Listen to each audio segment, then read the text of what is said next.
Hello दोस्तों, नमस्ते, प्रणाम। किशन बानी आप लोग हम आशा करते हैं कि आप लोग बहुत अच्छा खोल। आज हम आप लोग के एक बहुत ही प्यारा नाचे का गीत सुनाते नहीं। आप लोग की कैसा लगे कमेंट करो। लोग हमारे चैनल पर नया खोलो तो प्लीज़ चैनल के सब्सक्राइब करो लो। वीडियो पसंद आए तो लाइक करो लो। आई लोग गीत सुने लो। दोबारा आई गए बालम ज्योति हरा, दोबारा आई गए बालम ज्योति हरा, ज्योति हरा हो ज्योति हरा, दोबारा आई गए बालम ज्योति हरा।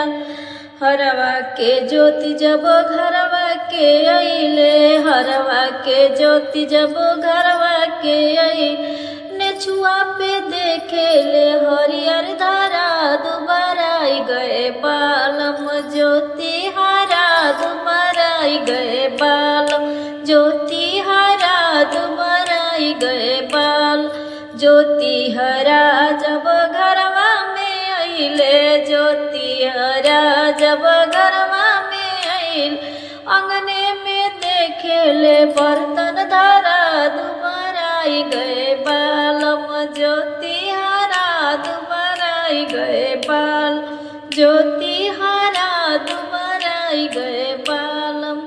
बढ़िया।